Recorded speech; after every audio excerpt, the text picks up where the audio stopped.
इस वीडियो को लाइक कीजिए, अपने दोस्तों के साथ शेयर कीजिए और अगर अभी तक आपने हमारे चैनल को सब्सक्राइब नहीं किया तो इसे सब्सक्राइब कर लीजिए और साथ ही मौजूद बेल आइकन को दबा लीजिए ताकि आपको तमाम नई स्टोरीज मिलती रहे।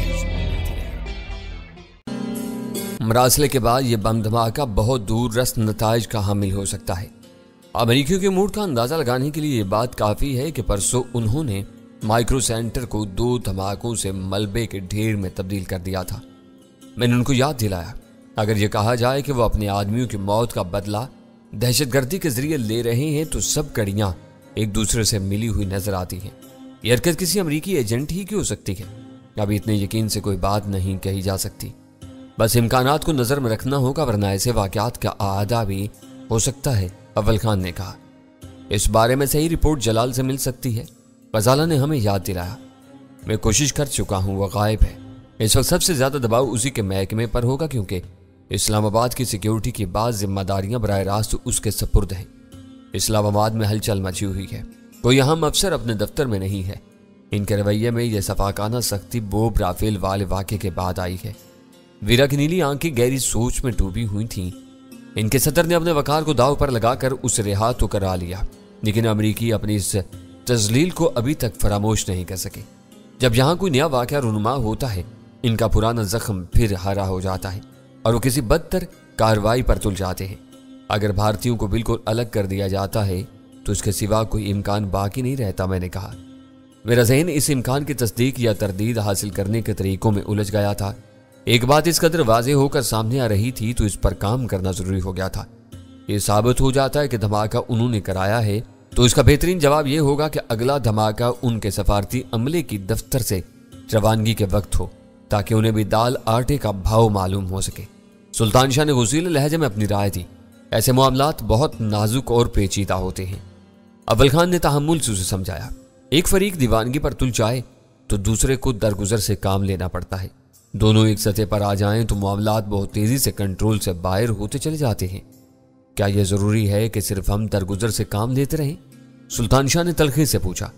वो दीवानगी का मुजाहिरा कर चुके हैं, इसलिए हमें बर्दाश्त से काम लेना होगा। इसका मजा किसी और वक्त छकाया जा सकता है, बिल्कुल इसी तरह जैसे बोब राफेल के पकड़े जाने पर इन्होंने चालाकी से काम लेकर उसे छुड़ा लिया और अब हमें इस जिसारत का मजा छका रहे हैं। वीरा ने जहरीली हंसी के साथ कहा, यह हमारी मजबूरी है। मैं जरा सी देर के लिए खामोशी चाहता हूं। मैंने फोन का रिसीवर उठाकर कहा, किसे फोन कर रहे हो? अव्वल खान ने अपनी पुरतशवीश नजरें मेरे चेहरे पर गाड़ कर पूछा। जान स्मिथ से बात करूंगा, वह बड़बोला है। जरा सी देर में दूध का दूध और पानी का पानी हो जाएगा।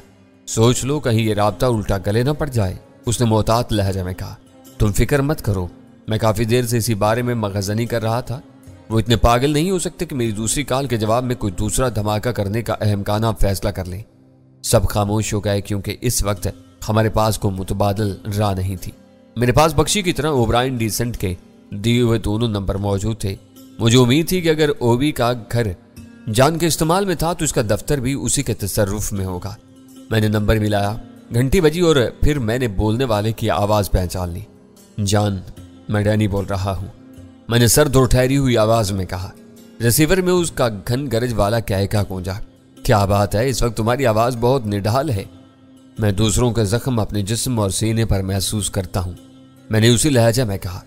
आज तुम किस किस के जख्मों की कसक महसूस कर रहे हो? जान का लहजा इस्तजाइया हो गया। मैं इन तीनों की बात कर रहा हूं जो तुम्हारा निशाना बने हैं। वो सब मुकाबले से बाहर के आदमी थे, मगर इन्हें किसी इम्तियाज के बगैर बेरहमी से निशाना बना दिया गया। इनका कसूर क्या था? वो क्यों मार दिए गए? अगर तुम जिमी और डेविड के कसूर बता दो तो मैं भी इन तीनों की गलतियां मालूम करने की कोशिश करूंगा। मैं तुम्हें बता चुका हूं कि इस मामले में मेरा हाथ बिल्कुल साफ है। अब तुम्हारे माहिरों की रिपोर्ट भी आ गई है, वो हादसे में गर्दनें टूटने की कहानी सुना रही है। क्या तुम लोगों को अपने आदमियों की लिखी हुई बातों पर भी एतबार नहीं रहा है? ये कहीं नहीं लिखा कि गर्दनें हादसे में टूटी हैं। इन्हें गर्दनें तोड़कर भी कार समेत फेंका जा सकता था। और हाँ, ये सुन लो कि तुम्हारी तरह मेरे हाथ भी बिल्कुल साफ हैं। मैं कराची में हूँ, आदमी ना जाने कहाँ मारे गए हैं। उसने बराह रास्त किसी बात का इकरार नहीं किया था, लेकिन ढके छुपे अल्फाज में उसने मुझे जता दिया था कि बम का धमाका जिमी और डेविड के कत्ल के बदले में किया गया था। क्या मैं ये समझूं कि धमाके का फैसला मेरी फोन कॉल के रद्दअमल में किया गया था? इतने बड़े फैसलों के लिए तुम बहुत कम तर अहमियत रखते हो। تمہارے لیے 10 چوہوں والا کام کافی تھا۔ اس نے 10 چوہوں کا ذکر کر کے واضح کر دیا تھا کہ اس کا اشارہ مائکرو سینٹر کی طرف تھا۔ اس کے بعد جاری تھی، بڑے فیصلے بڑے لوگوں کے لیے کیے جاتے ہیں۔ تمہارے بڑے وہ ہیں جو اسلام آباد میں بیٹھے ہوئے ہیں۔ انہیں سمجھ لینا چاہیے کہ اب ہر امریکی کے لہو کا بدلہ لیا جائے گا۔ تمہیں کسی جواب کا خوف نہیں ہے؟ جانتے ہو کہ یہ سلسلہ کہاں جا کر رکے گا؟ سب معلوم ہے۔ جان اسمتھ کا لہجہ پرغرور تھا۔ چیونٹی ہاتھی سے لڑے گی تو خود مسلی جائے گی، ہاتھی کا بال بھی بیکا نہیں ہوگا۔ پیغام رسانی کا یہ طریقہ باعزت نہیں ہے، میں نے چپتے ہوئے لہجہ میں کہا۔ نہ ہوں مگر پیغام اس سے زیادہ واضح نہیں ہو سکتا تھا۔ اس پر میرا لہجہ بے اثر رہا۔ اب تم اپنے طریقوں پر عمل کرو، ہم اپنے طریقوں سے جواب دیں گے، میں نے سخت آواز میں کہا۔ مجھے اندازہ ہو چکا تھا اس سے نرم اور مصالحانہ گفتگو بے سود تھی۔ ویرا کے بقول وہ ہر امریکی کی طرح اندر سے بزدل تھا اور صرف طاقت کی زبان سمجھ سکتا تھا۔ ابھی تک میں نے تمہاری گفتگو ریکارڈ کرنے کی کوئی سنجیدہ کوشش نہیں کی ہے۔ آئندہ تم نے مجھے فون کیا تو تمہاری CSD دھری کی دھری رہ جائے گی۔ میں پوری بات چیت کا ٹیپ اخبارات والوں کو جاری کرا دوں گا اور پھر تمہاری آواز تمہاری موت بن جائے گی۔ اس نے فون بند کر دیا۔ یہ بات ہر شک و شبے سے بالا ہو چکی تھی کہ اسلام آباد میں ہونے والی مہلک دہشت گردی کی پوری ذمہ داری ان لوگوں پر عائد ہوتی تھی۔ اول خان کا اندازہ درست ثابت ہوا تھا کہ وہ دیوانگی کے مظاہرے پر تل چکے تھے، اور کچھ ہو یا نہ ہو جان اسمتھ کو یہاں سے زندہ نہیں لوٹنا چاہیے۔ سلطان شاہ نے پوری گفتگو سننے کے بعد غصے سے پیچھو تاپ کھاتے ہوئے کہا، یہ بھی ہو جائے گا، لیکن اس کے لیے ہمیں اپنی حکمت عملی تبدیل کرنے پڑے گی۔ اس تبدیلی میں خوف یا بزدلی کا عنصر نہیں ہونا چاہیے۔ ویرا نے شرط عائد کر دی۔ ایسی کوئی بات نہیں ہے، میں تمہاری تجویز کے بارے میں سوچ رہا تھا، اول خان نے کہا۔ تمہاری تجویز کا ذکر میں دوسری بار سن رہا ہوں۔ تم نے اول خان سے کیا بات کی تھی؟ میں نے پوچھا۔ کوئی خاص بات نہیں تھی، میرا خیال تھا کہ ہمیں اب بھارت کا رخ کرنا چاہیے۔ پانیل بسواس تمہارے لیے بہترین نشانہ ثابت ہوگا۔ ابھی تک ہم یہاں رہ کر دفاع کر رہے تھے، اب بڑھ کر دشمن پر ضرب لگانے کا وقت آ گیا ہے، ویرا نے جواب دیا۔ ویرا کی اس تجویز کا جان اسمتھ سے کیا تعلق نکل آیا؟ میں نے اول خان کی طرف دیکھ کر حیرت سے پوچھا۔ اس وقت جان اسمتھ ہمارے لیے سب سے زیادہ اہم ہے، پہلے اس کی سرکوبی ضروری ہے۔ میں ایک پنتھ 2 کاج کے بارے میں سوچ رہا ہوں۔ اول خان نے مبہم سا جواب دیا، شاید اس بارے میں اس کا ذہن صاف نہیں تھا۔ انل بسواس کے علاوہ دوسرا کاج کس کو بنانا چاہ رہے ہو؟ ویرا نے تجسس سے سوال کیا۔ جان اسمتھ۔ اول خان کے جواب نے سب کو چونکا دیا۔ وہ ایک بڑے ایشیائی خطے میں CIA کے آپریشنز کا سربراہ ہے۔ اسے پاکستان اور خاص طور پر کراچی کو اپنا مرکز بنایا ہوا ہے، مگر وہ اکثر دوسرے ایشیائی ملکوں کے دورے پر جاتا رہتا ہے۔ اسے نئی دہلی کے کسی دورے پر زیادہ آسانی سے نشانہ بنایا جا سکتا ہے۔ اس طرح ہم اس الزام سے بچ جائیں گے کہ پاکستان میں امریکیوں کا خون ارزاں ہو گیا ہے۔ اول خان کی پوری بات میری سمجھ میں آ گئی۔ پاکستان کے بارے میں اس کے دشمنوں کے رویے میں سختی اور تندی آ گئی تھی۔ ان کے کسی انتہائی اقدام سے بچنے کے لیے ضروری ہو گیا تھا کہ ہم فوری طور پر ملک اور ٹھکانہ تبدیل کر دیں۔ پاکستان سے باہر رہ کر ہم زیادہ بے خوفی سے اپنا کام سر انجام دے سکتے تھے۔ مقامی مسائل کے تدارک کے لیے STF سمیت دوسرے ادارے ہمہ وقت فعال تھے۔ تم اپنے ساتھ کس کس کو بھارت لے جانے کا ارادہ رکھتی ہو؟ میں نے ویرا سے پوچھا۔ خدا کا خوف کرو ڈینی، وہ فوراً ہی بول پڑی۔ میری یہ تجویز تمہارے لیے تھی، تم بتاؤ گے کہ کون کون تمہارے ساتھ جائے گا۔ اس فہرست میں میرا نام سب سے اوپر ہونا چاہیے۔ میں تمہارے لیے ہمیشہ بہترین مددگار ثابت ہوئی ہوں۔ ملک سے باہر کے مشن پر زیادہ بھیڑ باڑ خطرناک ہو سکتی ہے، میں نے سگریٹ سلگا کر جواب دیا۔ 2 نفری ٹیم سب سے بہتر رہے گی۔ ایک کے ساتھ کوئی ناگہانی واقعہ پیش آئے گا تو دوسرا اس کی خبر کے ساتھ گھر واپس آ سکتا ہے۔ امریکہ ہم دونوں گئے تھے، بھارت کے لیے بھی میں تمہارا ساتھ دینے پر تلی بیٹھی ہوں، ویرا بولی۔ بھارت کے لیے اول خان میرا بہترین ساتھی ثابت ہوگا، میں نے اس کی طرف دیکھتے ہوئے کہا۔ مگر مجبوری ہے، اول خان نے سوگوار مسکراہٹ کے ساتھ کہا۔ STF کا ہر رکن پاکستان کے حدود میں رہ کر کام کرنے کا پابند ہے۔ یہاں ہمیں ہر طرح کا تحفظ حاصل ہے۔ پاکستان کی سرحدوں سے قدم نکالتے ہی ہماری کوئی حیثیت نہیں رہتی، سارے تحفظات خود بخود ختم ہو جاتے ہیں۔ بس پھر میں ہی تمہارے ساتھ چلوں گی۔ اول خان کے انکار پر ویرا خوش ہو گئی۔ تم امریکہ جا چکی ہو، وہاں کے ماحول میں گھل مل گئی تھی، بھارت میں ایسا نہیں ہوگا۔ اس موقع پر سلطان شاہ بھلا کیوں کر خاموش رہ سکتا تھا؟ اپنے رنگ و روپ اور خد و خال کی وجہ سے تم ہر جگہ نگاہوں کا مرکز بنی رہو گی، اور ڈینی کے لیے مسائل کھڑے ہوتے رہیں گے۔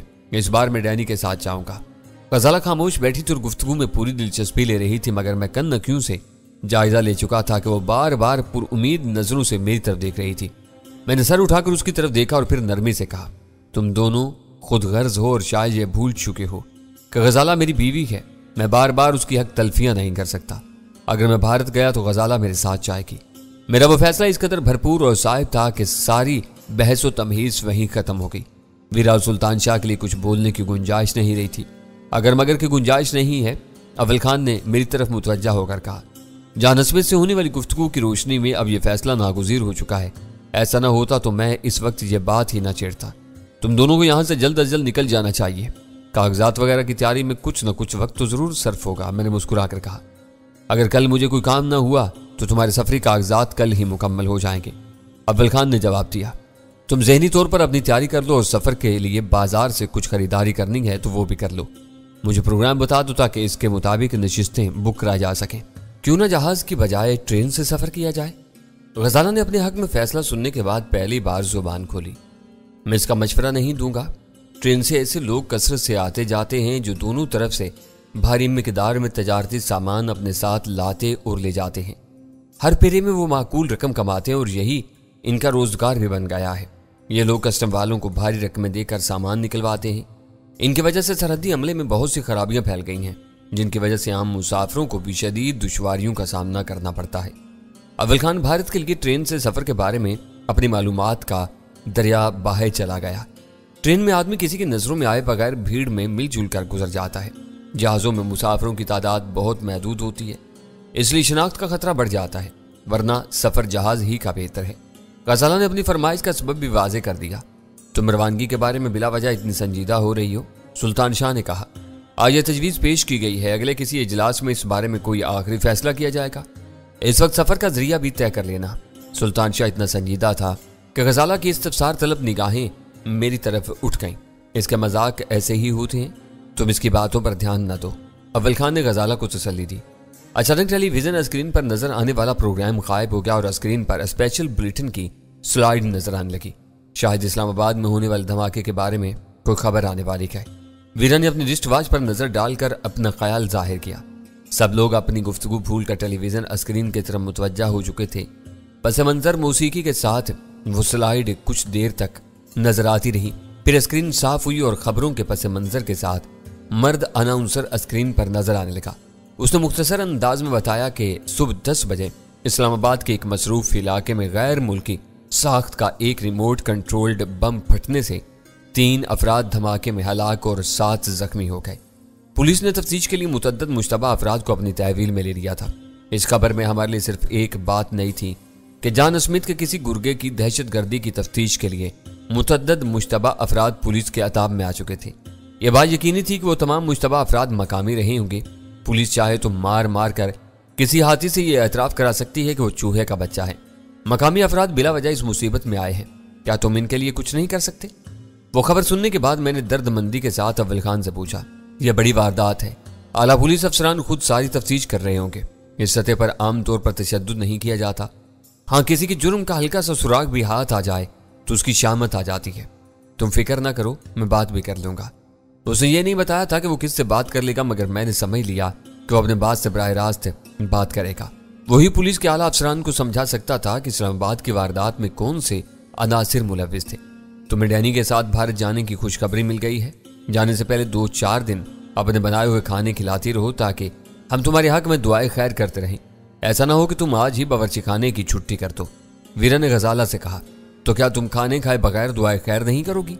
गजाला ने तेवरियों पर हल्का सा बल डालकर पूछा। मुझ पर अव्वल खान जैसे बुजुर्गों का साया है, पेट भरता है तो दिल से दुआ निकलती है। गजाला हंसती हुई उठी और किचन की तरफ चलती। उसके जाने के बाद सुल्तान शाह बोला, यह मजे ज्यादा से ज्यादा कल तक के हैं। किचन में वीरा का राज होगा तो फाके होंगे, यहाँ होटल बाजी पर गुजारा करना पड़ेगा। यह समझ लेना कि डैनी और गजाला के जाने के बाद तुम मेरे रहमो करम पर रह जाओगे। इनके वापसी तक मैं गिन गिन कर सारे बदले चुकाऊंगी। वीरा ने अपने हाथ पर हाथ मार कर कहा, खाना मैं बनाऊंगी, बर्तन तुम धोगे। पासपोर्ट और वीजा के लिए मुझे अपनी तस्वीरें और शनाख्ती कार्ड दे देना। कल नहीं तो परसों तक हर चीज तैयार हो जाएगी। अव्वल खान ने उन दोनों की बहस को नजरअंदाज करके मुझसे कहा, इस बार पुराना नाम इस्तेमाल करने का इरादा है। अब मजर खान चल पड़ा है तो यही रहने दो। शनाख्ती कार्ड भी नया बनवा लो, पुराना कार्ड मैं तल्फ कर दूंगा। बस तो फिर तुम तस्वीरें दे देना। तुम दोनों के दस्तखत इतने सादा होंगे कि तुम आसानी से नकल कर लोगे। ये बात मेरी समझ में नहीं आ रही कि तुम कल या परसों तक हर काम कैसे मुकम्मल कर लोगे। मैंने उलझे हुए अंदाज में पूछा। 2 पासपोर्टों पर सिर्फ तस्वीरें बदलकर सब काम हो जाएगा, अव्वल खान ने इत्मीनान से कहा। फिर मर्जी का नाम पूछना बेकार है। जो कुछ पासपोर्ट पर लिखा होगा वही कबूल करना पड़ेगा। अव्वल खान मुस्कुरा दिया। तुम हर बात पर इतनी बारीकी से गौर करती हो कि कमजोरी फौरन तुम्हारी निगाहों में आ जाती है। मुझे तुम्हारा पसंदीदा नाम पूछने की कोई जरूरत नहीं थी, यह मेरी गलती थी। एक और नुक्ता भी अपने ज़हन में रखना, मैंने उसे याद दिलाया। पाकिस्तान और भारत वाले एक दूसरे के शहरियों को ज्यादा लंबा और आज़ाद वीज़ा नहीं देते। हर सफ़र के लिए नया वीज़ा हासिल करना पड़ता है। ये बात मेरे इल्म में नहीं थी, अव्वल खान ने एतराफ़ किया। ऐसा हुआ तब भी कोई मसला नहीं होगा। इस्लामाबाद से एक दिन में तुम दोनों का वीज़ा लगवा लिया जाएगा। ये बातें तुम मुझ पर छोड़ दो। सफ़र शुरू करने से पहले मैं कागजात की तरफ से अपना पूरा इत्मीनान करना चाहूँगा। ये मामला भारत के सफ़र का है, कहीं भी कोई खामी रह गई तो हम दोनों को एयरपोर्ट पर उतरते ही पाकिस्तानी जासूस करार देकर धर लिया जाएगा। वीज़ा हासिल करने के 2 तरीके हैं, जाली या असली। मैं किसी भी जाली कागज़ के हक में नहीं हूँ। हमारा कोई भी आदमी इंडियन हाई कमीशन से वीज़ा लगवा लेगा। तुम्हें इस बारे में फिक्रमंद होने की ज़रूरत नहीं है। ये फैक्स, कंप्यूटर और ईमेल का दौर है। वो रोज़ाना जारी किए जाने वाले वीज़ों की फहरिस्त भारत भेजते होंगे और सिफारशी वीज़ों की निशानदेही करते होंगे। शायद ऐसे मुसाफिरों को ज़्यादा कड़ी जांच पड़ताल का सामना करना पड़ता हो। मैं नहीं चाहता कि हमारे नामों से ऐसा कोई पहलू वाबस्ता हो। ये आम तरीके से हासिल किए हुए वीज़े होने चाहिए। अव्वल खान फिक्रमंद हो गया था। तुम्हारी हर बात दुरुस्त है, लेकिन वीज़ा हासिल करने का आम तरीका बहुत दुश्वार है। रोज़ सवेरे लाइनें लगती हैं और बाज़ औक़ात वहाँ कई दिन खार होना पड़ता है। तुम दोनों को इन तमाम राहिल से गुजरना पड़ेगा और फिर वक्त भी लगेगा। मैं यही कह रहा था, हम 1-2 रोज़ में भारत के सफ़र पर रवाना नहीं हो सकते, मैंने जोर देकर कहा। अपने तहफ़्फ़ुज़ात के पेश नज़र तुम बिल्कुल सही कह रहे हो, मगर मेरी ख्वाहिश है कि पाकिस्तान में मामूर भारतीय सफारती अमले से तुम्हारा सामना न हो। ये एक बेसबब और मासूम सी ख्वाहिश है। मैं सोचता हूँ कि इसके लिए क्या किया जा सकता है। वेरी गुड, सुल्तान शाह खुश होकर बोला। इसका मतलब है कि 1-2 रोज़ में तुम्हारी रवानगी का कोई इम्कान नहीं है। बज़ाहिर यही मालूम हो रहा है। अव्वल खान ने पूरी संजीदगी से उसकी तायद की। दोपहर के खाने के बाद भी हमारी महफिल जमी रही। भारत के सफ़र के इम्कान ने हमारे दरमियान तजस्सुस से और सरगर्मी की एक नई लहर तुरा दी थी। 4 बजे मेरे मोबाइल फ़ोन पर जलाल की कॉल आई। तुमने टेलीविज़न पर आज की बदतरीन खबर सुन ली होगी, उसने उदास और थकी थकी आवाज़ में पूछा। इस हादसे का एक और जख्मी चल बसा है। मरने वालों की तादाद अब 4 हो गई है। पुरानी खबर अव्वल खान से मिल गई थी। मरने वालों की तादाद में इजाफे की इतला नहीं है। सुबह से मैं थक कर चूर हो गया हूँ और अभी तक कोई सिरा हाथ नहीं आया। वो कह रहा था, पकड़े जाने वालों में 3 अफगान भी शामिल हैं, लेकिन जिस साख्त का बम फटा है वो अब तक अफगानों की दस्तरस में नहीं है। मैंने उसकी बात काट दी। हो सके तो सारे मुश्तबा अफराद को रिहा कर दो। सुबह का धमाका अमेरिकी एजेंटों की तरफ से हमारे लिए एक धमकी आमेज पैगाम था। इसमें शायद को मकामी या अफगानी बाशिंदा मुलव्विस नहीं है। तुम ये बात किस बुनियाद पर कह रहे हो? उसकी आवाज़ की उदासी यकायक दूर हो गई। मैंने दोपहर को जॉन स्मिथ से बराह रास्त फ़ोन पर बात की थी। मैं उसी की कही हुई बातें दोहरा रहा हूँ। काश मैं किसी तरह ये बात रिकॉर्ड पर ला सकता। उसकी आवाज़ से गुस्से और बेबसी का इजहार हो रहा था। मैं पिछले कई हफ्तों से ऐसे किसी सानिये की बू सूंघ रहा था, इसलिए तुम्हें अमरीकियों से दूर रहने के मशवरे दे रहा था। आखिरी गुफ्तगू में तुमने मेरे मशवरे का बहुत बुरा भी मनाया था। इस वक्त भी यही इम्कान मेरे सामने था। दुश्मनी में ये किसी भी हद तक जा सकते हैं। हमारे दरमियान आखिरी गुफ्तगू में वनगोट के वाक़े के बाद हुई थी। तुमने खुलकर उसकी तौसीक की थी। उसने मेरी बात काट दी। मुझे याद है मैं इस कार्रवाई पर खुश हुआ था। इसी खुशी में इस्लामाबाद के बहुत से लोग मेरे शरीक थे, मगर आज इन सब के चेहरे उदास और उतरे हुए थे। इनके फरिश्तों को भी इल्म नहीं है कि आज की दहशतगर्दी उसी वाक़े की बाज़गश थी। तुमसे मेरा इख्तिलाफ चांद के बारे में था। तुमने मुझे रोका था और मैं उससे फ़ोन पर बात कर बैठा था। अगर हमने उस मूजी की गर्दन कुचल दी होती तो आज का सानिया रुनमा न हुआ होता। ये सारी मनसूबाबंदी उसी की थी। मैं अब भी उस राय पर कायम हूँ कि ये तुम्हारा गुमान था। तुम्हारा नाम उनके लिए मादरजात गाली बना हुआ है। अगर तुम्हारा नाम पर्दे में रहता तो शायद वो इतने मुश्तिल ना हुए होते, मगर जो होना था हो गया, उसे भूल जाओ। ये मेरी नपीतुली राय है कि जान को कुछ हुआ तो इनका रद्दमल आज से कहीं ज्यादा शदीद होगा। तुमने देख लिया कि जान ने स्कूल के किसी बच्चे जैसी हरकत की है। तुम्हारे फ़ोन की शिकायत दफ्तर खारजा से की गई है और ख़त की नकूल बराह रास्त अखबारों को जारी कर दी गई। ऐसा ना हो कि वो तुम्हारे आज के फ़ोन पर भी ऐसी ही कोई कार्रवाई कर गुजरे। आज उससे बिल्कुल मुख्तलिफ मूड में बातें हुई हैं। तुमसे होने वाली गुफ्तगू मेरे जहन में महफूज थी। अगर धमाके के बारे में इबाहम ना होता तो मैं हरगिज़ उसे फ़ोन नहीं करता। आज उसके पास शिकायत के लिए कुछ भी नहीं है। जान स्मिथ दुश्मन के खिलाफ आसाबी और नफसियाती सर्द जंग का खसूसी माहिर है। मकामी राय आमा के सामने खुद को मजलूम और बेबस जाहिर करने के लिए वो यही नुक्ता निकाल सकता है। इससे दोहरा फ़ायदा होगा। तुम्हारी एक और शिकायत रिकॉर्ड पर आ जाएगी और धमाके के बारे में कोई भी उस पर शुबा नहीं कर सकेगा। उसने तुमसे जो कुछ कहा है उसकी तस्दीक का कोई जरिया नहीं है। کیا تمہیں میرے بیان پر شبہ ہے؟ میں نے چونک کر جلال سے پوچھا۔ کیسی باتیں کر رہے ہو ڈینی؟ اس کی آواز آئی۔ مجھے پورا یقین ہے، میں دوسروں کی بات کر رہا ہوں۔ تم سے منسوب کوئی بھی ایسی بات منظر عام پر آئی تو اسے تمہاری بے بنیاد الزام تراشی قرار دے کر مسترد کر دیا جائے گا۔ بہرحال اب میں نے اس سے بہت دور چلے جانے کا فیصلہ کر لیا۔ میں نے اسے آگاہ کیا۔ اس بار اس کے چونکنے کی باری تھی۔ کیوں؟ کیا تم کسی لمبے سفر پر جا رہے ہو؟ سفر زیادہ لمبا نہیں ہے، مگر ملک ضرور بدل جائے گا۔ پچھلے دنوں تم نے بھی مشورہ دیا تھا کہ میں بھارت چلا جاؤں۔